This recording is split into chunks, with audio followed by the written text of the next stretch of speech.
जय गजानन जयतु संस्कृतम.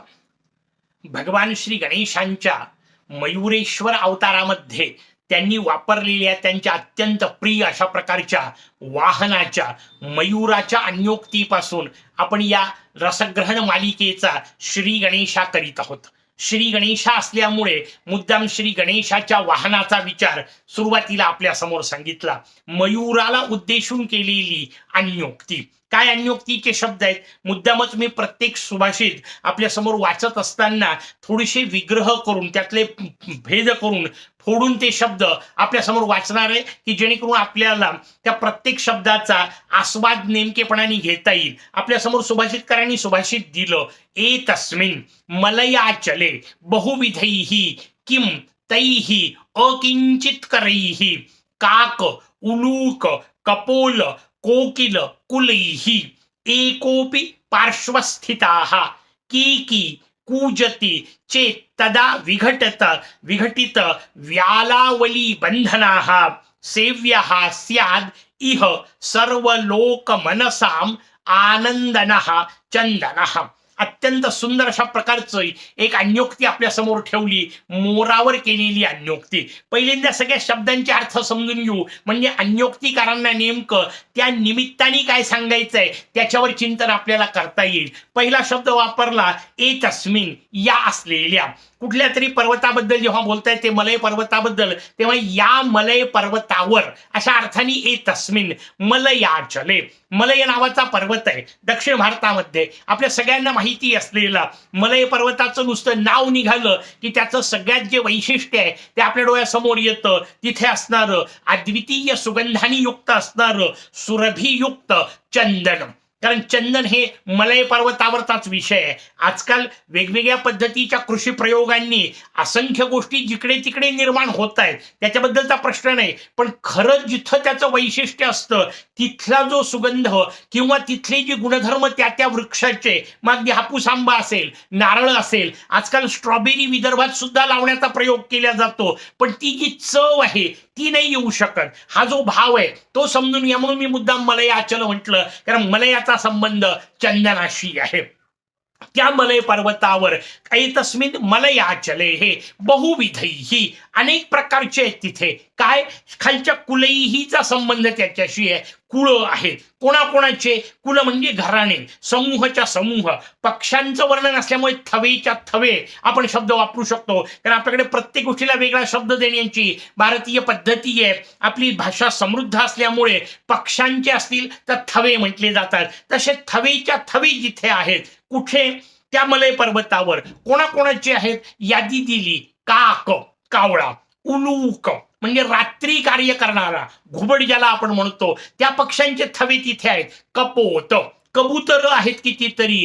कोकिल अगदी कोकिळ सुद्धा तिथे आहेत. वेगवेगळ्या काळामध्ये आपल्या पद्धतीने कार्य करणारे असे वेगवेगळे पक्षी आपल्या समोर सांगितले. म्हणजे दिवसाचे काही सांगितले, रात्रीचे सांगितले. वसंत ऋतूत गाणारा, इतर वेळा ओरडणारा, अशा पक्ष्यांचे वेगवेगळे हिशोब सांगितले. या सगळ्यांचे कुल म्हणजे समूहच्या समूह त्या मलय पर्वतावर आहेत. पण पुढे सांगताना मस्त सांगितला शब्द. कसे आहेत ते? त्यांच्याकरता शब्द वापरला किम तैहि अकिंचित करैहि. म्हणजे ते कसे आहेत तर अकिंचित कर. किंचित कर म्हणजे थोडस तरी काहीतरी करणारे. अकिंचित कर म्हणजे काहीही उपयोग नसणारे. अर्थात यांच्या सणाचे उपयोग नाही आहेत का? आहेत, पण ते उपयोग आता अपेक्षित नाहीयेत कवीला. कोकिळेच्या गायनाचा हिशोब त्याला इथे अपेक्षित नाहीये, कारण त्याला पुढे जे सांगायचंय त्यामध्ये कोकिळेच्या त्या स्वरांचा काही उपयोग नाहीये. कावळ्यांचा उपयोग नाहीये. कावळ्याच्या ठिकाणी वेगळी क्षमता आहे. अगदी आपण ज्याला पिंडदाना करता त्याचं वर्णन आपण पाहतो की ती क्षमता त्याच्यातच आहे, ती इथं अपेक्षित नाहीये कवीला. आणि म्हणून कवी म्हणतो त्या कावळ्यांचा काही उपयोग नाही, त्यांच्या समूहांचा उपयोग नाही, त्या कोकिळांच्याही समूहांचा उपयोग नाही. का? कारण त्याला जे पुढचं तत्व सांगायचंय त्याच्याकडे तो आपल्याला म्हणतोय. तो म्हणतो पण एकोपी पार्श्वस्थिताः, एकटा जरी असला म्हणजे यांचे कुळच्या कुळ आहेत, समूहाच्या समूह, थवेच्या थवे आहेत, त्यांचा उपयोग नाही. हा मात्र ज्याच्याबद्दल बोलायचंय तो मयूर एकटा जरी असला तो एकोपी पार्श्वस्थित हा. पार्श्व शब्दाचा अर्थ जवळ, केवळ मागेच असतो असं नाही, जवळ असणारा अशाही अर्थाने. एक मोर जरी जवळ असला, काय करतो तो? की कूजती, तो केका करतो. मोराच्या आवाजाचं वैशिष्ट्यपूर्ण वर्णन ते आपल्या समोर सांगतायत, त्याला केका असं म्हणतात. त्या केकाचं वर्णन केलं, केका कूजती चेत. चेत म्हणजे जर, जर तो केका करेल, याचा अर्थ तो जर आवाज करेल तर काय होतं, त्याचा परिणाम त्यांना सांगायचा आहे. ते म्हणतात या मयुराच्या नुसत्या आवाजाने, तो प्रत्यक्ष दिसलाही नाही, समोरही नाही आला, जवळही नाही आला, केवळ त्याचा आवाज आला, जवळपास आहे अशी जाणीव फक्त जरी झाली तरी जो परिणाम होतो तो परिणाम त्यांना सांगायचा आहे. आणि ते म्हणतात की कूजती चेद तदा विघटित. विघटिता, काय विघटित होऊन जातं? घटित शब्दाचा अर्थ घट्ट पकडणे, विघटित मोकळं होणे, सुटणे, निघून जाणे त्यापासून, अशा अर्थाने त्यांना शब्द वापरायचा आहे. कारण जेव्हा आपल्याला सगळ्यांना ऐकून ते साधारण माहिती आहे की जेव्हा चंदनाचा विषय निघतो तेव्हा त्याच्यासोबत एका गोष्टीचा विषय निश्चितपणे निघतो, तो आहे सर्पांचा. म्हणून सर्प त्या चंदनाला वेढून जे बसलेले आहेत ते विघटित होतात. पण शब्द जे माझे वापरलेत, प्रत्येक शब्दात ती छटा कशी असते? व्यालावली लंबिता बंधना, त्या व्यालावलीचं जे बंधन आहे. आता सर्प नाही म्हटला, व्याल शब्द वापरला. बारकावे त्यातले समजून घ्यायचा प्रयत्न निमित्ताने आपण करत जाऊ. संस्कृतचं वैशिष्ट्य, प्रत्येक शब्दांच्या छटा समजून घ्यायचा प्रयत्न आपण करू. सर्प शब्दामध्ये सरपटत जाणे हा त्यातला भाव आहे. इथले सर्प तसे आहेत का? ते सरपटच चाललेत का? त्याचं उत्तरही नाही. काय करतायत ते घट्ट त्या चंदनाला गुंडाळून बसलेले आहेत. कारण सर्पाला उष्णता सहन होत नाही आणि चंदनाचं लाकूड जे आहे थंडगार आहे आणि त्याच्यामुळे त्या थंडगार असणाऱ्या लाकडाला ते वेढा मारून बसतात, त्याला घट्ट अशा प्रकारचं आलिंगन देतात. म्हणून त्याला मुद्दाम विघटित वापरलं. आलिंगन जे आहे ते सुटतं, ते साप तिथून निघून जातात. का? कारण मोराचा आवाज आला आणि मोर हा सापाचा नैसर्गिक शत्रू आहे आणि त्याच्यामुळे मोराचा आवाज आल्याबरोबर साप तिथून निघून जात आहेत. अशी अवस्था जेव्हा होते तेव्हा पुढे म्हणताय सेव्य हा स्याद इह, तो सेव्य होतो. कोण? चंदन. तो चंदनाचा वृक्ष सेव्य होतो. याचा अर्थ आता बाकीचे लोक जवळ येऊ शकतात.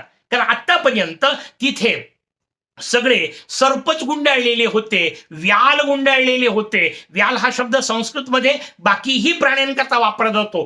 क्रूर, हिंस्र अशा प्रकारचे जे जीव आहेत त्यांना व्याल म्हणतात. किंवा उन्मत्त अशा हत्ती करता सुद्धा व्याल शब्द वापरलेला आपल्याला पाहायला मिळतो. याचा अर्थ ज्यांच्यापासून त्रास होतो, ज्यांच्यापासून पीडा उत्पन्न होते, त्या सगळ्या प्राण्यांचा विचार. अर्थात इथे चंदनाचा विषय असल्यामुळे त्याचा अर्थ आपण सर्प घेऊ शकतो. ते जे सगळे गुंडाळून बसलेले सर्प होते, ते सगळे गुंडाळून बसलेले जे व्याल होते ते निघून जातात. व्यालावलीचं जे बंधन पडलेलं होतं ते निघून गेलं आणि ते गेल्याबरोबर काय झालं? सेव्याहा, आता बाकीचे चंदनाच्या जवळ जाऊ शकतात. कारण तिथं सर्प असल्यानंतर कोण जाणार आहे? त्याचा दंशाच्या भीतीने जवळ कोणी जाण्याची शक्यता नाही. आता मात्र लोक जाऊ शकतात जवळ. सर्व सेव्य हा स्याद इह सर्व लोक मनसाम, सगळ्या लोकांच्या मनाला आनंदनः, सगळ्या लोकांच्या मनाला आनंद देणारं जे चंदन आहे ते चंदन सेव्य म्हणजे बाकीच्या लोकांकडून सेविल्या जाणारं अशा प्रकारचं होतं, सगळ्यांच्या उपयोगी ठरतं. असा श्लोकाचा एकत्रित अर्थ. किती वेगवेगळ्या पद्धतीने आपण म्हटलं तसं, किती शब्द, किती बारकावे त्याच्यातले, प्रत्येकाचं वर्णन आपल्या समोर केलंय. आणि म्हणून आता पूर्ण एकत्रित विचार आपण त्याचं करू की अनेक पक्षी आहेत, पण त्या अनेक पक्षांचा उपयोग नाही. त्या अनेक पक्षांचे समूहाच्या समूह आहेत त्यांचाही उपयोग नाही. का? कारण ते सगळे या सापांना पळवण्यासाठी निष्प्रभ आहेत. त्यांच्या बाकीचे किती गुण त्यांच्या ठिकाणी असतील पण ते नाहीत. उलट पंचायत अशी होणार आहे की जेव्हा साप एखादा आलेला दिसेल तेव्हा हे सगळे पक्षी जोरात किलकिलाट करणार आहेत. उलट चंदनाच्या झाडाला त्यांचा आवाज ऐकूनच त्रास होणे असा प्रकार होऊ शकतो. कारण ते दुःखात आहेत. सर्प दिसल्यानंतरच्या भीतीने आणि त्या दुःखामध्ये जर ते चिडचिड करत असतील, किलकिलाट करत असतील तर उलट संतापच त्या चंदनाच्या वाट्याला येणार आहे. मात्र मोराच्या आवाजाचं तसं नाहीये. मोराचा आवाज आला केका, काय सुंदर वैशिष्ट्य लक्षात घ्या. संस्कृत भाषेचं तर आहेच, पण जे आपल्या माय मराठीचं वर्णन आपण करतो त्या माय मराठीमध्ये सुद्धा प्रत्येक गोष्टीला किती वेगवेगळे शब्द दिलेले आहेत. मोराच्या आवाजाला केका शब्द वापरला. प्रत्येक अनेक प्राण्यांच्या पक्ष्यांच्या आवाजाला वेगवेगळे शब्द आपल्याकडे आहेत. जसं वाघ सिंह असेल तर आपण त्याला डरकाळी शब्द वापरतो. गाईचा असेल तर हंबरणे शब्द वापरतो. हत्तीचा असेल तर चित्कार शब्द वापरलेला आहे. घोड्याचा असेल तर खिंकाळणे शब्द आहे. कुत्र्याचं असेल तर भुंकणे शब्द आहे. अगदी गाढवाचं सुद्धा रेकणे शब्द आहे. किती वेगवेगळे शब्द आहेत लक्षात घ्या. या शब्दांच्या छटा यांचं सौंदर्य सुद्धा पाहण्याचा विषय आहे. पक्ष्यांमध्ये सुद्धा चिमणीचा असेल तर चिवचिवाट आहे. कोकिळेचा असेल तर कूजन आहे. कबुतरांचा असेल तर घुमणे शब्द वापरला. कोंबड्याचा असेल तर आरवणे शब्द आहे. मधमाशी अगदी गुंजारव शब्द वापरला. किती वेगवेगळेपणा आपल्याला त्याच्यातून पाहायला मिळतो. तसं मोराचा जो आवाज आहे त्याला केका असं म्हटलं. हा केका ऐकू आल्याबरोबर काय होतं, आपण मगाशी म्हटलं तसं ते जे व्याल जे त्याला गुंडाळून बसलेले आहेत ते भीतीने घाबरून पळून जातात. आणि मग काय होतं, त्याचं उत्तर आहे चंदन सगळ्यांना आनंद देण्यासाठी मुक्त होतं. हेच नेमकं कवींना सांगायचंय. कवी म्हणतात मोराच्या आवाजाच्या निमित्ताने ते म्हणतात तुमच्यात क्षमता किती आहेत किंवा त्या किती सुंदर आहेत हे महत्वाचं नाहीये. कारण म्हणून कोकिळेचं वर्णन वरती वापरलं. कोकिळेचा आवाज कमालीचा कर्णमधुर आहे, पण लक्षात घ्या तो इतरांना केवळ कानाचा आनंद इथपर्यंत ठीक आहे, इतरांच्या दुःखाला मदत नाही करू शकत, उपकारक ठरू शकत नाही. मोराच्या आवाजाचं वैशिष्ट्य आहे चंदन मोकळं होतं, सर्प निघून जात आहेत. तुमच्यातल्या क्षमता तुमचा मित्र, कारण चंदनाला त्या अर्थाने मित्र म्हटलं, मोर त्याच्या सोबत आहे, मोर त्याचा मित्र असल्यासारखा, कारण मोरामुळे त्याचं बंधन तुटलं. खरी मैत्री ती जी आपल्या मित्राला बंधन रहित करते. आणि नुसतं बंधन रहितचा विषय नाहीये, पुढचा शब्द त्याच्यात जो वापरलाय तो फार महत्वाचा आहे. ते बंधन निघून गेल्यानंतर ते चंदन सेव्य होतं. याचा अर्थ बाकीच्यांच्या उपयोगी पडतं. माझ्या स्वतःच्या जवळ असणाऱ्या क्षमता या माझ्या उपयोगी असल्या पाहिजे, इतरांना उपयोगी ठरल्या पाहिजे. आणि ज्याला मी उपयोगी ठरेल तो पुढे जाऊन इतरांच्या उपयोगी ठरला पाहिजे, तर त्या क्षमतांचा खरा उपयोग आहे. ही मजेदार रचना आपल्याला सुभाषितकार सांगतायत मयूरान्योक्तीच्या माध्यमातून. अशीच एक अन्योक्ती पुढच्या भागात. तोपर्यंत जयतु संस्कृतम.